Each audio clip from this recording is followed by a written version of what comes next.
Now, I'm sure you've heard of classical conditioning. Even if you don't know what it means, I'm sure you've at least heard the words.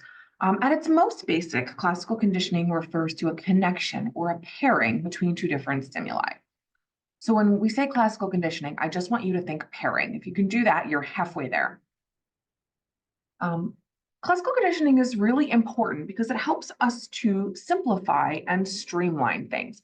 If we never learned to associate stimuli, we would live in a world of disconnected sensory stimuli. It would be really overwhelming. We would just kind of be inundated constantly with stimuli coming at us from all different directions. So, what this does is it lets us sort of break through that noise a little bit.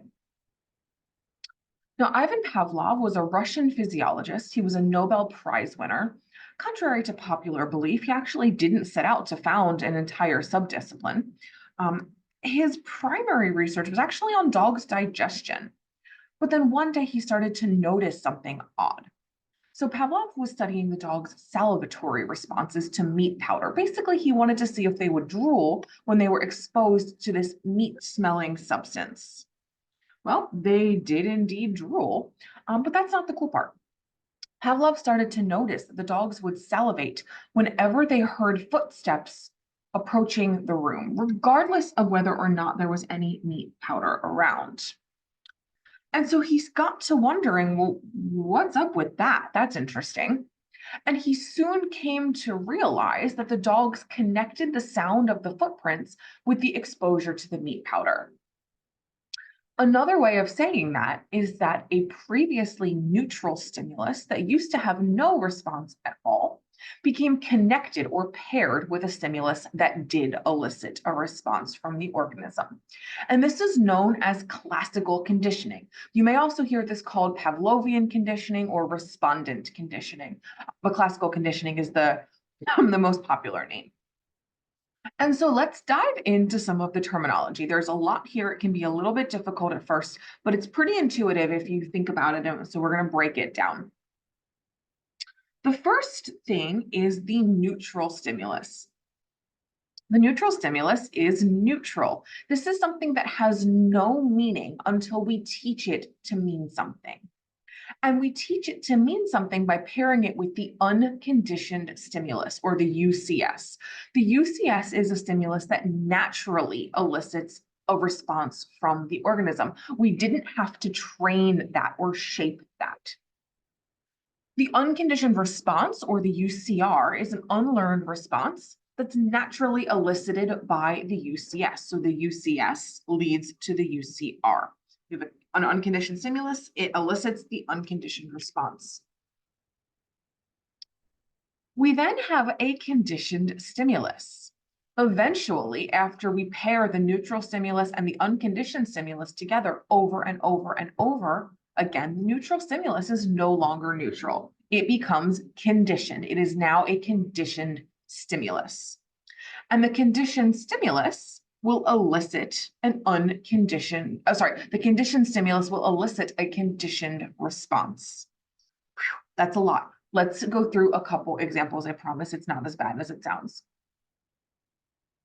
Starting with the example from Pavlov that we already talked about, first up, we have a neutral stimulus. Now, in the example I described, that would be Pavlov's footsteps. Until we taught the dogs that the footsteps mean something, they were kind of useless or irrelevant to the dog.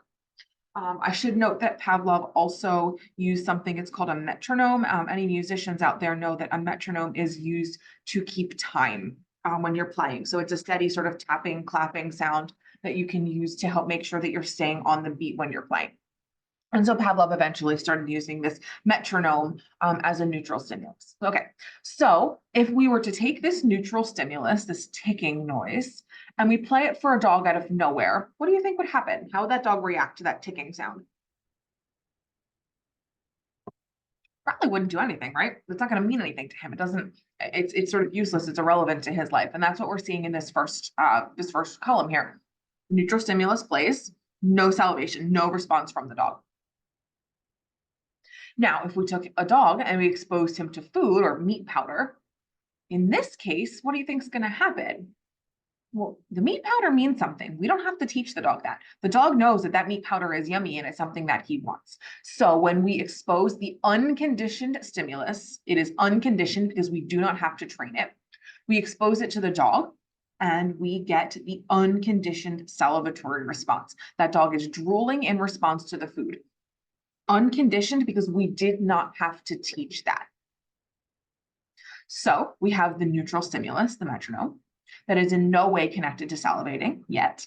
We have the unconditioned stimulus, which is the meat powder that is connected to salivating.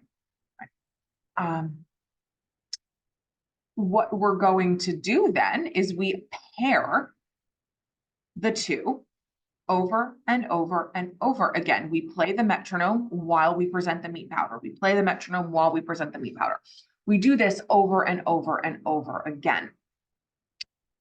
Eventually, what will happen is that we have conditioned the metronome to have some meaning. Eventually, the dog is going to begin to associate the sound of the metronome with the food.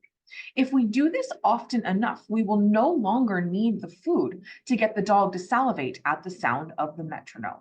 So another way of saying this is that the sound of the metronome alone will eventually elicit the same response as just the food alone. And so that's what we're seeing here in the second panel. The neutral stimulus now serves the same purpose as the food, and they are eventually going to be almost equally effective at evoking the unconditioned response, which is salivating. In the last panel, now we see that the function of the metronome has changed. It is no longer neutral. It has gone from being a neutral stimulus to being a conditioned stimulus. It has meaning now. If we play the metronome for the dog, it's going to elicit a response, whereas at first it didn't. So we can't call it neutral anymore because it's not neutral. Instead, now that the metronome evokes a consistent and predictable salivatory response from the dog, we have conditioned the metronome to elicit that response. So it is now a conditioned stimulus. But the name for the behavior has changed too. When we were talking about the salivation that occurred in response to the meat powder, we called it a UCR, an unconditioned response, because it was unconditioned. We didn't need to train or teach that behavior. But when the dog drools in response to the metronome, now it's a CR. Now it's a conditioned response because we had to train that response. Without us pairing that metronome with the food, the response wouldn't occur. So the conditioned response and the unconditioned response are the same behavior. Look, the UCR and the CR, it's the same behavior. The difference is what elicits that behavior, what makes it occur. The UCR occurs in response to the UCS. The CR occurs in response to the CS. You with me? We actually see classical conditioning in everyday life all the time. If you ever changed the ringtone on your phone, you would know that at first that sound is kind of just another beep or ding in a sea of noises. But once you learn that that sound means a call or a text or an email, it begins to elicit a response, which is you reaching for your phone. In this case, you're showing a conditioned response to a conditioned stimulus. Your ringtone is actually a conditioned stimulus. And so what I'm showing here is the same content that we've been talking about. I just like to show it in a couple different ways. So I want us to go through and identify the example from that we were just talking about. So in Pavlov's example, what is the neutral stimulus? The neutral stimulus is the metronome. At first, the metronome had no meaning to the animal. The unconditioned stimulus would be the meat powder. Oops. The meat powder is the thing that elicits the natural response. We do not have to train that. I gave this one away. The unconditioned response is salivation from the meat powder. That's an important distinction. Remember, the UCR occurs in response to the UCS. After we pair the metronome with the meat powder over and over and over and over again, the metronome is no longer a neutral stimulus. It is now a conditioned stimulus. So we now have the metronome. Okay. And the conditioned response is salivation from the metronome. It's the same as the unconditioned response. The difference is what elicits that behavior. So I have a short video here about Oh, this video might not work. That's okay. You can check this out on your own. It's a short video that shows goldfish being conditioned to swim towards a light using their food as an unconditioned stimulus. So you can check that out for yourself. It's kind of fun. This one I think usually works. Here we go. Yeah, so let's check out a little bit more about classical conditioning. Pavlov presented the umbrella.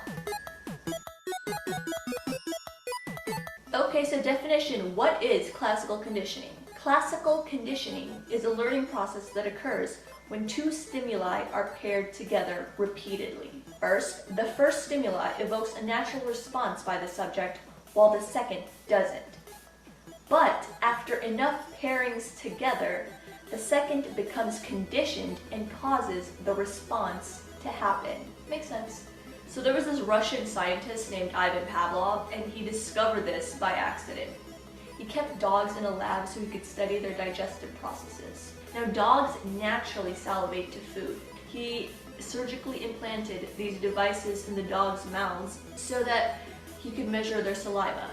But experiment after experiment, Pavlov noticed that before the food was even presented, the dogs began to salivate. They salivated to the sound of the researcher's footsteps, or even just to the bowl itself.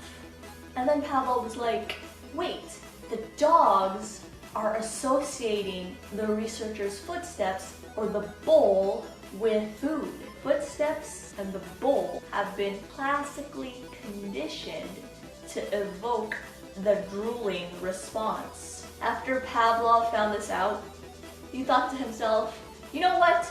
I'm gonna classically condition a dog to salivate to a bell. That's really useful for some reason.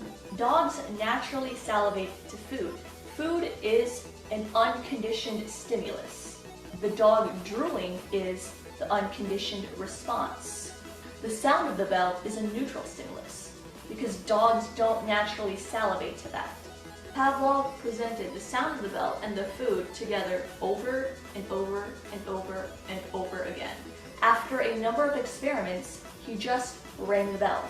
And what do you know? The dogs salivated to the sound of the bell alone. Classical conditioning IRL. So we went into an ice cream store one day. My sister bought this, who was sitting right there in her weird red pajamas. Okay, I don't think I should do that. Ew! I'm putting that part in the video. My sister, who was sitting right there, bought this ice cream called, it was called Brownie Fudge Sundae.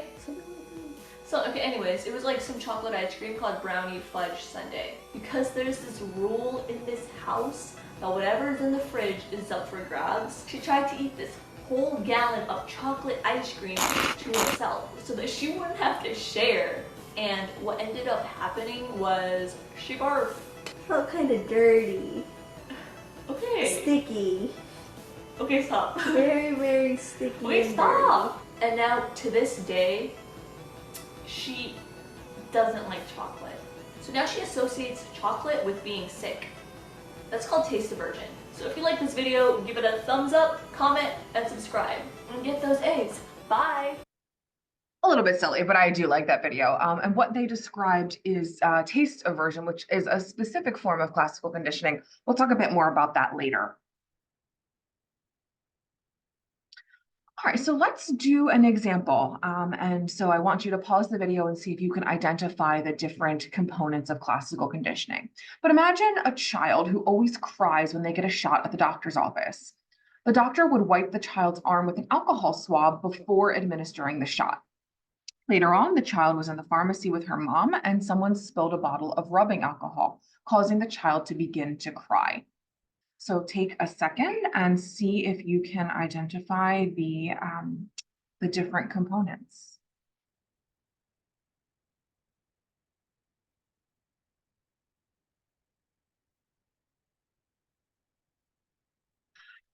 Well, I just gave you the answer. If you guessed that the unconditioned stimulus was the shot, you would be correct. We do not have to teach a child to cry when they get a shot. They get that shot and the tears kind of instantly start. Unconditioned response, crying from the shot. We give the shot, elicits the crying response. Unconditioned, not trained, just sort of happens. That's the easy part. Neutral stimulus is a little bit harder. What is the thing that initially meant nothing to the child, but eventually started to be associated with that shot?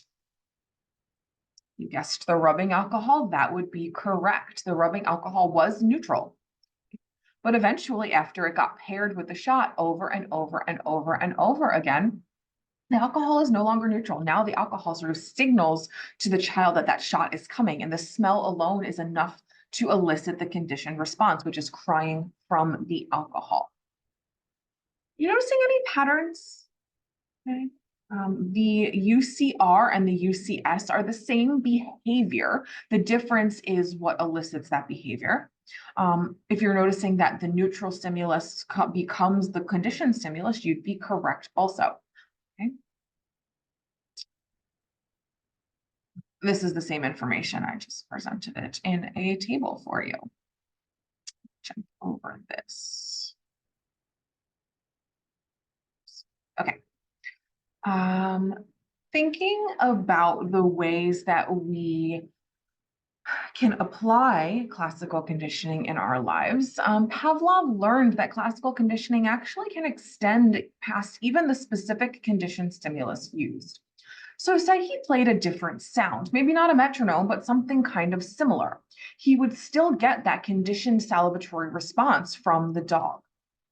This is known as stimulus generalization, a process by which conditioned stimuli similar, but not identical to, the original conditioned stimulus elicit a conditioned response. So I'll give you another example. My phone, my text sound is sort of like a little chime sound. My husband and I were in Disney World a few years ago, and everything in Disney is fancy. So we were sitting in a food court, and they had this super, super fancy soda machine. And every time you got soda, it would go ding, and it sounded exactly like my phone. So every time someone got soda, I would check my phone because I had generalized that sound, that dinging sound. I would generalize that to think that it was applying to my phone as well. And it would cause me to engage in the conditioned response of looking at my phone. On the other hand, there's stimulus discrimination. This is not discrimination the way you've heard it used in the past. Basically, what it means is that we can tell when stimuli aren't the same.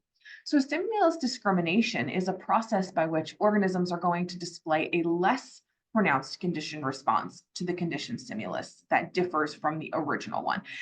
If generalization says that we mix stimuli up, we sort of assume that two stimuli are the same. Discrimination is where we can tell them apart. So if you see a scary movie or see a tornado on your TV screen, you know that that stimulus is not the same as looking out your window and seeing a real tornado coming towards you. You've discriminated the difference between a real tornado and an on-screen one. Or maybe you hear, maybe your text chime is different enough that when you hear that dinging sound at the Disney World fountain, you aren't fooled by it. You can discriminate between the two stimuli. So generalization is where we sort of mix them up, or we respond to stimuli that are similar to the conditioned stimulus. Discrimination is where we can tell them apart. Now, conditioning and stimulus generalization can help us to explain how we acquire things like phobias. Phobias are fears or specific clinical fears. We'll talk a lot more about that at the end of the semester, but for now, let's just think about how we might build those phobias. There was a famous study done. There's a little boy named Baby Albert. Baby Albert loved fairy creatures, but he was conditioned to be scared of them by the researchers. This was John B. Watson and his graduate assistant, Rosalie Rayner. They would pair a white rat with a loud noise or scary masks. And so I'm going to show you the video. It's not super great quality because it's old, and note that the way they treat the animals is kind of horrible. So I'm sorry for that. But it's still worth watching because it's helpful to learn about conditioning and stimulus generalization.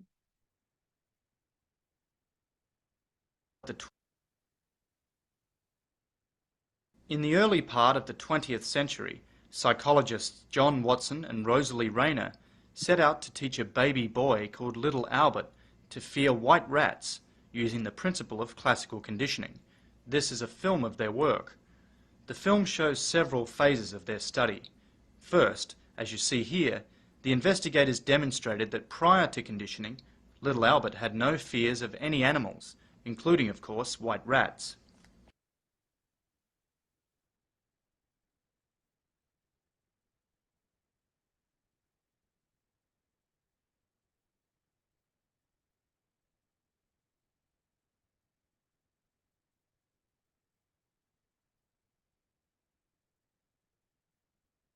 So they're exposing maybe Albert to animals at this point, and you see he's not reacting a ton. He seems vaguely interested, but he's not showing a strong reaction one way or the other. He's touching the dog, he's interested. Now here's the white rat.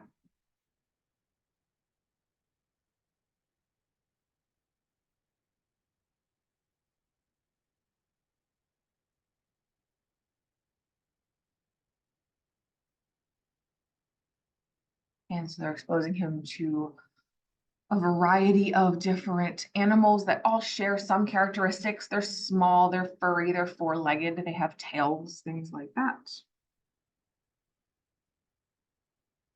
Watson and Rayner then sought to teach Albert to fear white rats through classical conditioning. In the conditioning phase of the study, which was not filmed, the investigators struck a steel bar with a hammer whenever Albert reached for a rat, making a very loud noise that greatly upset and frightened Albert. After 6 such pairings of the loud noise and the rat, it was believed that the boy had been conditioned to fear white rats. That is, Albert was now expected to react fearfully to white rats whether the rats were paired with loud noises or not. In this next film sequence, we see Albert interacting with a white rat after the conditioning process. The investigators believed that the child's reaction during this trial demonstrated his newly acquired fear of white rats. Finally, the investigators expected that little Albert's conditioned fear of white rats would generalize to stimuli that were similar in key ways to a white rat. In this film segment, they were trying to demonstrate that the child now also reacted fearfully to similar objects, such as a rabbit, a dog, a furry object, and a white mask worn by Watson himself.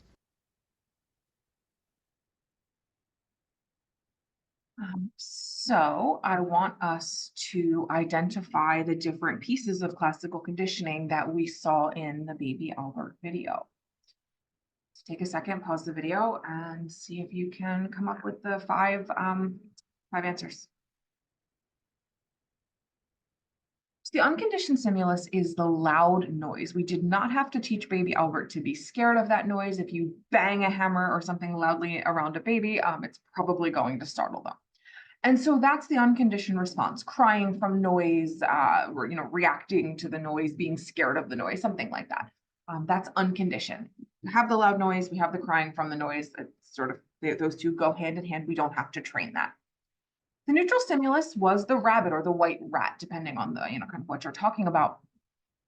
Yeah, it was neutral at first. The animal didn't really have much of a reaction until eventually, after we paired it over and over and over and over with the unconditioned stimulus, it became conditioned.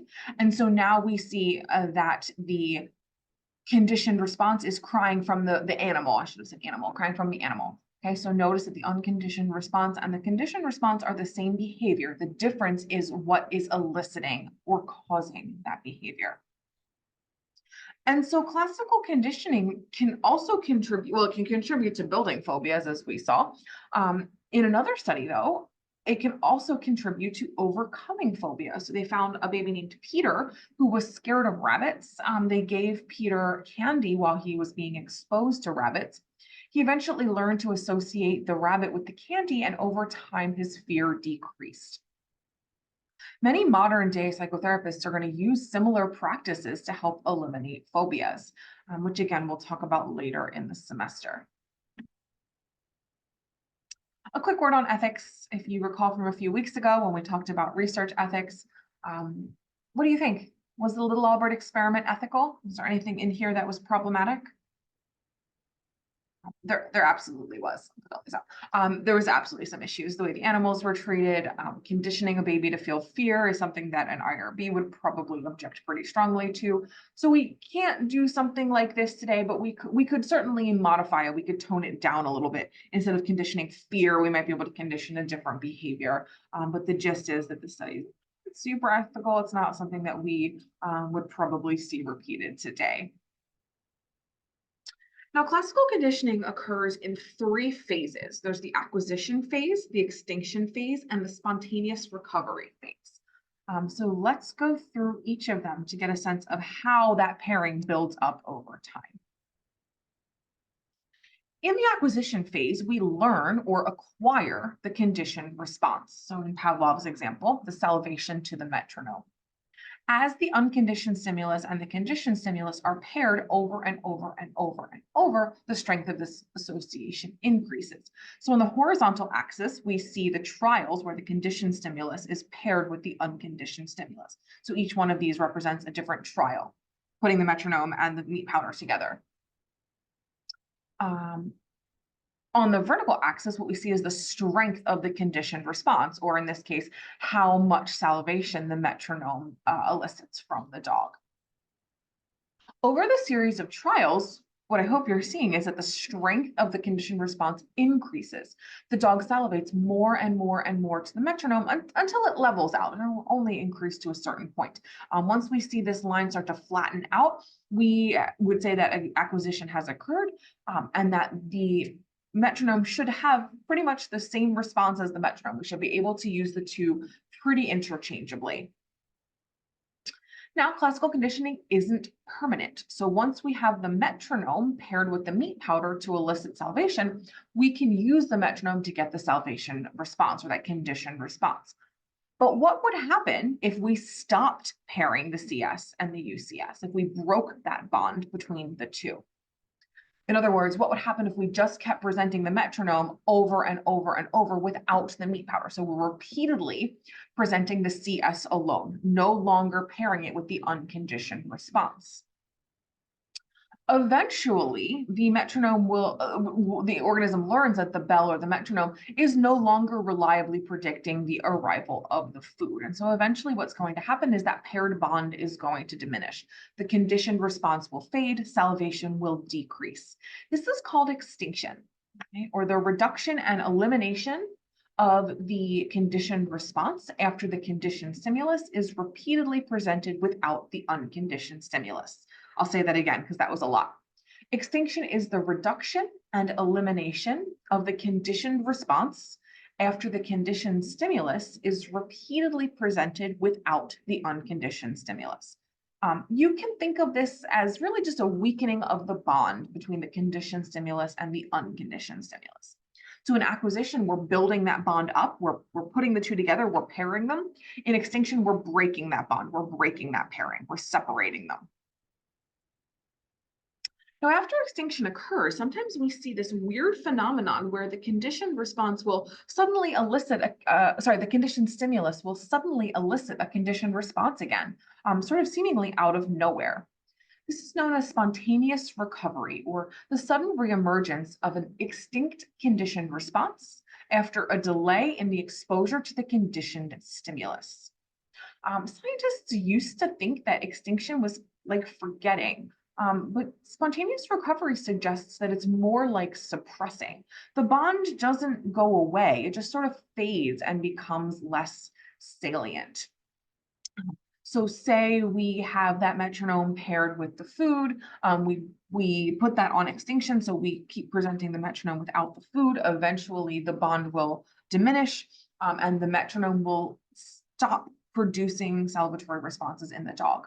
But this spontaneous recovery suggests that every once in a while you'll play the metronome and the dog will start to salivate again. It will sort of pop back up in terms of the responding. Again, suggesting that the bond isn't forgotten, it's there, it's just sort of suppressed, it's on the back burner. I told you at the beginning of the semester, I love pop culture. I love examples from the media. So this is a scene from the final Harry Potter movie. They're in the vaults at Gringotts, and there's a really great example of classical conditioning with the dragon. So I want you to, well, we're going to watch the video, and I want you to try and identify the UCS, the UCR, the neutral stimulus, the conditioned stimulus, and the conditioned response. That doesn't sound good.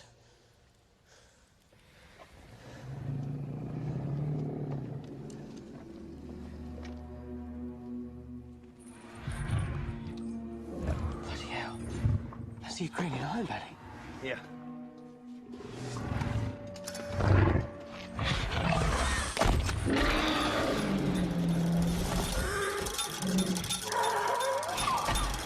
It's been trained to expect pain when it hears the noise. That's barbaric.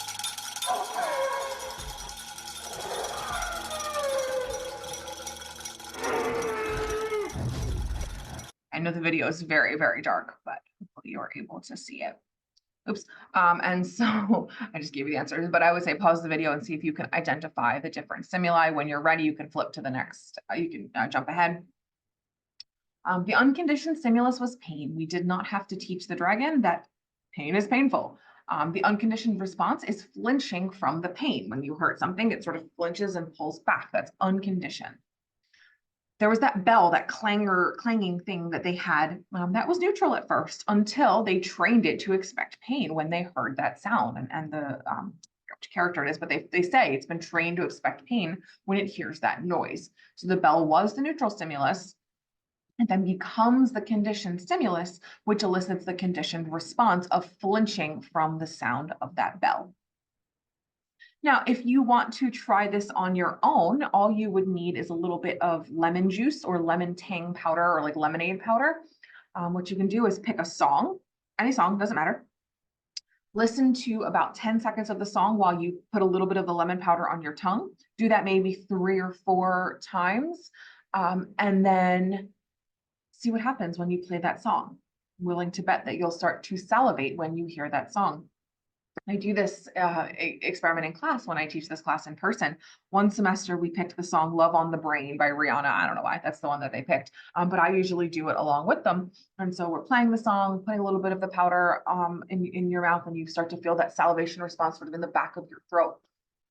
A couple days later, I was driving to campus, had the radio on, and Love on the Brain came on. I wasn't really paying attention, but I'm sitting there going, trying to figure out why my mouth was, I was like almost drooling, and I realized that it was that conditioned response.